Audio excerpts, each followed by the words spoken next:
Hyper ఆది తెలుసు కదండి. హైపర్ ఆదివి ఒక 3 వీడియోలు అయితే గనక వైరల్ అవుతున్నాయి. బాగా వైరల్ అవుతున్నాయి.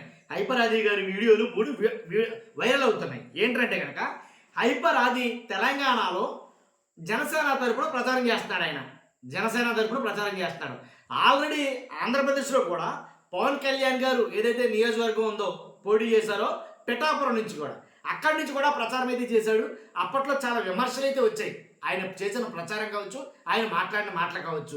హైపర్ ఆది ఏదైతే ఓ 3 వీడియోలు వైరల్ అవుతున్నాయన్నానో, ఆ 3 వీడియోలు ఖచ్చితంగా పెడతాను నేను ఈ వీడియోలో. ఆ వీడియోలు కూడా పెడతాను. చూద్దురు గానీ తెలంగాణలో ప్రచారం చేస్తూ ఏపీలో ఉన్న నాయకుల గురించి ఎలా మాట్లాడుతున్నాడనే దాని గురించి. అర్థమైందా? చేస్తుందేమో తెలంగాణలో ప్రచారం. ఏపీలో ఉన్న నాయకుల గురించేమో మాట్లాడడం అనేది అది ఎలా మాట్లాడుతున్నారు ఏంటి ఆ వీడియోలు పెడతాను నేను. ఈ వీడియో ఎండ వరకు చూడండి ఖచ్చితంగా పెడతాను. 2 తెలుగు రాష్ట్రాల్లో ఉన్న నాయకులందరికీ ఛాలెంజ్ విసురుతున్నాడు. ఏమని?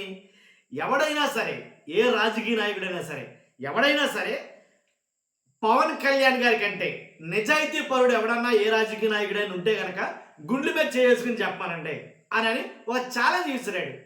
కాబట్టి ఆ ఛాలెంజ్ ఏంటి ఇవన్నీ మనం మాట్లాడుకుందాం. మాట్లాడుకునే ముందు నాకు రిక్వెస్ట్ ఉంది. రాష్ట్ర ప్రజలందరికీ నిజాలు తెలియాలంటే కనుక ఖచ్చితంగా మీ బాధ్యతగా లైక్ చేయండి. మీరు లైక్ చేయడం ద్వారా ఈ ఇన్ఫర్మేషన్ ఎక్కువ మంది చేరుతుంది. కొత్తగా మన ఛానల్ చూస్తే పక్కాగా సబ్స్క్రైబ్ చేయండి. మీ అమూల్యమైన అభిప్రాయాన్ని కామెంట్ రూపంలో తెలియజేయండి.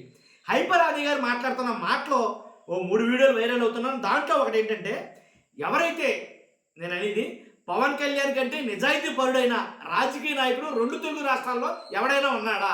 ఇలాగే మాట్లాడాడు ఆయన. కాబట్టి ఎవరైనా ఒకసారి నేను ఆ వీడియో పెడతాను, ఒకసారి కట్ చేసి చెప్తాను. ఆ వీడియో చూడండి, చూసిన తర్వాత మాట. రాష్ట్రాల్లో ఉన్న రాజకీయ నాయకులందరికీ ఒక్కటే ఛాలెంజ్. ఎవరైనా సరే, ఏ రాజకీయ నాయకుడైనా వాళ్ళ గుండెల మీద చెయ్యేసుకొని నేను పవన్ కళ్యాణ్ గారి కంటే నిజాయితీ పరుడని ఎవరినైనా ఒక్కరిని చెప్పమను చూద్దాం ఒక్కసారి. నాకు తెలిసి ఆ ధైర్యం కూడా ఎవరు చేయలేరు. అలా చెప్పాలంటే ఒక ధైర్యం ఉండాలి, అలా బతకాలంటే ఒక దమ్ము ఉండాలి. అలాంటి దమ్ము, ధైర్యం, నిజాయితీ, నిబద్ధత, ఉదారత ఉన్న ఒకే ఒక వ్యక్తి పవన్ కళ్యాణ్ గారు. రాష్ట్రాల్లో ఉన్న రాజకీయ నాయకులందరికీ ఒక్కటే ఛాలెంజ్. ఎవరైనా సరే, ఏ రాజకీయ నాయకుడైనా వాళ్ళ గుండెల మీద చెయ్యేసుకొని నేను పవన్ కళ్యాణ్ గారి కంటే నిజాయితీ పరుడని ఎవరినైనా ఒక్కరిని చెప్పమను చూద్దాం ఒక్కసారి. నాకు తెలిసి ఆ ధైర్యం కూడా ఎవరు చేయలేరు. అలా చెప్పాలంటే ఒక ధైర్యం ఉండాలి, అలా బతకాలంటే ఒక దమ్ము ఉండాలి. అలాంటి దమ్ము, ధైర్యం, నిజాయితీ, నిబద్ధత, ఉదారత ఉన్న ఒకే ఒక వ్యక్తి పవన్ కళ్యాణ్ గారు. చూసారుగా హైపర్ ఆది మాట్లాడంటే అసలు నిజాయితీ పరుడైనటువంటి నాయకుడే లేడు. పవన్ కళ్యాణ్ కంటే నిజాయితీ పరుడైన నాయకుడు లేడు 2 తెలుగు రాష్ట్రాల్లో. నేను ఛాలెంజ్ విసురుతున్నాను అని చెప్పి ఆయన మాట్లాడాడు. తర్వాత ఇంకోటి ఏంటంటే, పాలమూరులో ఆయన చేస్తున్న ప్రచారం ఏదైతే ఉందో ఆ పాలమూరులో ప్రచారంలో జనసేన గ్లాస్ కనబడితే గుద్దేయండి. ఇంక మీరు వేరే ఆలోచించొద్దు. ఈ వీడియో కూడా పెడతాను. జనసేన గ్లాసు కనబడితే చాలు గుద్దేయండి. కారుని చూసి మీకు బోరు కొట్టుంటుంది, హస్తం చూసి మీరు మోసపోయి ఉంటారు, కారుని చూసి మీకు విసుగొచ్చి ఉంటుంది. ఈసారి గ్లాస్ కనబడితే చాలు గుద్దేయండి, ఇంకా మీరు ఆలోచించొద్దు అని మాట్లాడాడు ఈయన.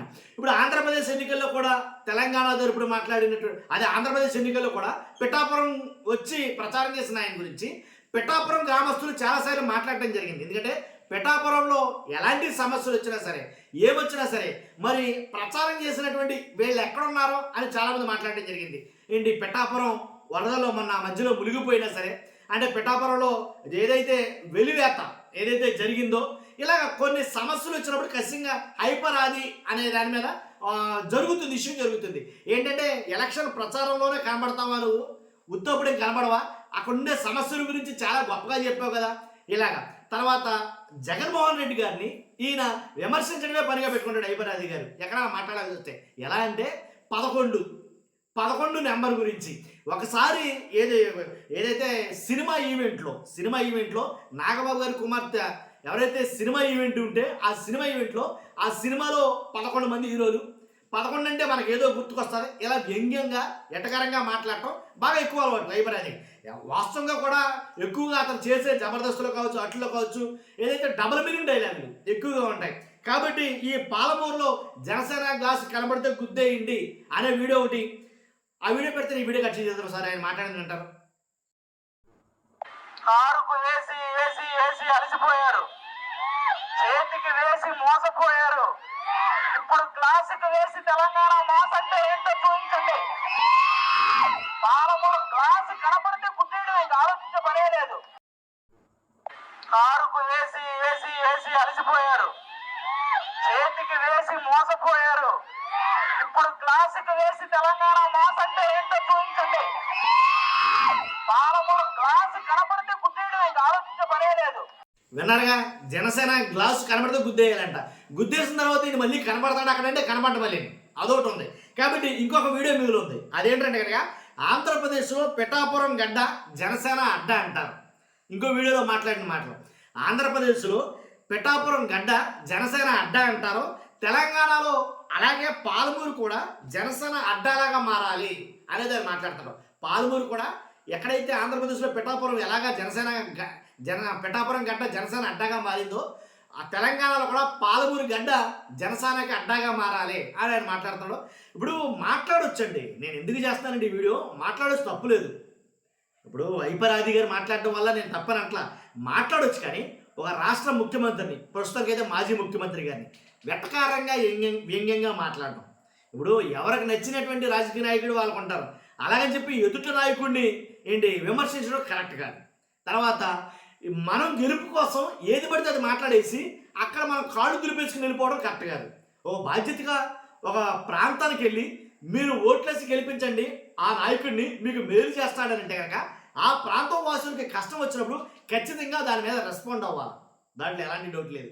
అలా రెస్పాండ్ అవ్వకుండా నీకు నచ్చిన చోటల్లా ప్రచారం చేసుకుంటూ పోతూ మరలా ఆ గ్రామం కానీ ఆ ప్రాంతాన్ని గారి గురించి కానీ ఏదైనా సమస్య వచ్చినప్పుడు స్పందించడం చూశారు. అలాంటప్పుడు ఖచ్చితంగా ప్రజలు తిట్టుకుంటారు, దాంట్లో ఎలాంటి డౌట్ లేదు. కాబట్టి ఇలాగ అంటే స్థాయిని మరిచి ఉన్నతమైనటువంటి ముఖ్యమంత్రుల విషయంలో అలాగే వాళ్ళ విషయంలో మాట్లాడడం కరెక్ట్ కాదేమో నాకు అనిపించింది. కాబట్టి ఆంధ్రప్రదేశ్లో పిఠాపురం గడ్డ జనసేనకి అడ్డా అనేది నిజమో వాస్తవమో రాను రోజులు తెలుస్తుంది. కాబట్టి ఇప్పుడైతే కనుక పిఠాపురం ప్రజలు ఎలా ఉన్నారో ఏం మాట్లాడుకున్నారో కొన్ని వీడియోలు వస్తున్నాయి, మనం చూస్తున్నాం. కాబట్టి హైపరాది అని అనగానే వైఎస్ఆర్సీపీలో ఫైర్ మనం అవగైతే ఉండదు.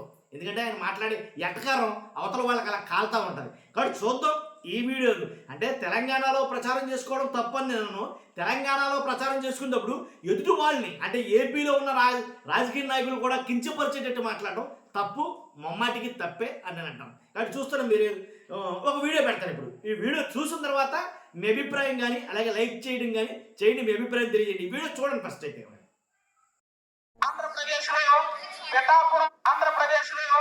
పిఠాపురం గడ్డ జనసేన అడ్డ అంటారు. ఆ తర్వాత తెలంగాణలో పాలమూరు గడ్డ జనసేన అడ్డ కాబోతుంది. మీరు చూడండి, పాలమూరు గడ్డ జనసేన అడ్డ అవ్వకపోతే అప్పుడు అడగండి. ఇందాక చెప్పారు మన వాళ్ళు ఇక్కడ నిలబడ్డ వ్యక్తులంతా మీరు చూస్తే మిగతా పార్టీల వాళ్ళందరూ కూడా ఎక్కడ ఎవరికి సీట్ ఇచ్చినా ఎవరికి ఏది ఇచ్చినా సరే వారు ధనవంతులకు ఇస్తారు. కానీ ఇక్కడ మీరు గమనిస్తే ఒక ప్లంబర్ నుంచి ఈ రోజు ఒక అతను కార్పొరేటర్ గా